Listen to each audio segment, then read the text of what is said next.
two Hollywood legends who shaped comedy and drama for decades: Mel Brooks, the king of outrageous parodies, and Ron Howard, the master behind heartwarming blockbusters. Everyone thinks they're on great terms, respecting each other's work from afar. But what if I told you there's a long-buried tension that's just come boiling to the surface, with Mel Brooks finally letting loose in a way that's got insiders whispering and the industry buzzing? Stick around, because today we're diving deep into this hidden feud that's shaking things up in Hollywood. When you think about Hollywood legends like Mel Brooks and Ron Howard, it's easy to picture them as two sides of the same shiny coin, both massive successes who've entertained generations. But dig a little deeper, and you'll find this undercurrent of tension that's been bubbling for decades, rooted in their wildly different approaches to filmmaking. Mel, the guy behind those gut-busting parodies like Young Frankenstein and Spaceballs, has always thrived on chaos and boundary-pushing humor that doesn't care who it offends. Ron, starting as Opie on The Andy Griffith Show and evolving into a director of polished gems like Cinderella Man and Frost/Nixon, represents that clean, inspirational style that wins hearts and awards without rocking the boat too hard. Their worlds collided indirectly through mutual friends in the comedy scene, like the late Carl Reiner, who bridged old-school laughs with modern storytelling. But that's where the harmony stops. Insiders say Mel's been quietly stewing over how Ron's safe movies symbolize everything that's tamed Hollywood's wild spirit. It all traces back to the 1970s, when Mel was at his peak with Blazing Saddles, a film that lampooned racism and Western tropes in ways that shocked and delighted. Around the same time, Ron was transitioning from child actor to behind-the-camera roles, focusing on feel-good narratives that appealed to families. Mel, in interviews from that era, often praised bold comedy, but subtly knocked directors who play it nice for box office security, and folks in the know whispered that it felt aimed at up-and-comers like Ron. Fast forward to the 1980s, with Mel dropping History of the World, Part 1, full of irreverent sketches that spared no sacred cows. Ron's splash hit big, a romantic comedy that's fun but far from edgy. At an industry party, Mel reportedly joked to a group including shared acquaintances that some directors make movies for Sunday school, and word trickled back to Ron's circle, sparking the first real eye rolls. Ron, ever the diplomat, brushed it off publicly, but privately, he confided that it stung coming from a comedy icon he respected. By the 1990s, Mel remade Get Smart and kept his satirical edge sharp, while Ron's Apollo 13 became a cultural touchstone for heroism and drama. Mel's frustration grew as he saw comedy shifting toward Ron's wholesome vibe. Think family adventures over fart jokes and social commentary.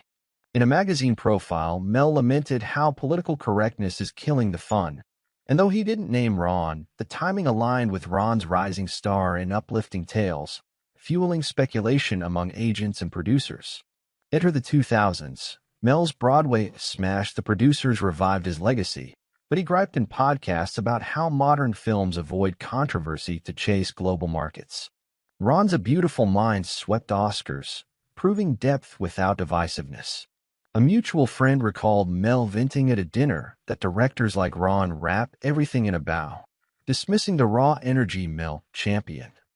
Ron heard echoes of this and told pals it felt like an unfair jab at his hard-earned versatility. The divide deepened with generational shifts. Mel, born in 1926, embodies vaudeville roots where anything went for a laugh. Ron, from the TV era, prioritizes stories that unite rather than provoke. At award shows, Mel's acceptance speeches often included digs at tame Hollywood, and Ron's camp interpreted them as personal, especially after Ron directed Rush, blending action with emotion sans satire. Social media amplified whispers in the 2010s. Fans debated online why Mel seemed cooler toward Ron's projects. Mel praised classics but skipped shout-outs to Ron's work, unlike his nods to Spielberg or Scorsese. Ron, in turn, admired Mel in interviews but avoided deep dives into comedy's evolution, hinting at underlying caution. A key moment: Mel's 2017 book, where he wrote about comedy needing guts, contrasting it with polite directing trends. Insiders linked it to Ron's Da Vinci Code series, massive hits but criticized for lacking bite. Ron's response was subtle, a tweet praising bold filmmakers, but friends said he felt undervalued as a risk-taker in his own right. As Mel hit his 90s, reflections turned sharper. In a 2020 doc, he discussed how industry changes sidelined edgy voices. Ron Solo, a Star Wars story, faced backlash for being too formulaic, and Mel's offhand comment in an interview about franchise directors losing soul hit close to home. The tension stayed hidden, masked by public civility. But leaks from Mel's inner circle revealed deeper resentment. He saw Ron as emblematic of Hollywood's corporatization, where profits trump provocation. Ron viewed Mel's barbs as outdated, ignoring how audiences crave inspiration amid chaos. No fistfights, just a slow erosion of mutual respect. Industry vets point to shared projects that never happened. Rumors of a comedy collab in the 90s fell apart over tone differences. Mel wanted wild gags. Ron leaned heartfelt, deal breaker. This unspoken clash influenced protégés, with Mel's influencing edgier comics like Seth Rogen, while Ron mentored drama-focused talents. By 2023, Mel's interviews grew candid. He told Variety that some directors play too safe, making awards bait instead of game changers. Ron's team saw it as a direct slight, especially post his 13 Lives, a true story thriller sans humor. The feud simmered privately, with emails and calls between camps trying to smooth edges. Fans caught on via forums, resurfacing clips where Mel laughs off nice guy filmmakers. Ron's graciousness shone in podcasts, but he admitted admiration mixed with disagreement on comedy's role. The roots run deep, from stylistic chasms to ego brushes at galas. What kept it hidden? Both men's class, no tabloid trash talking.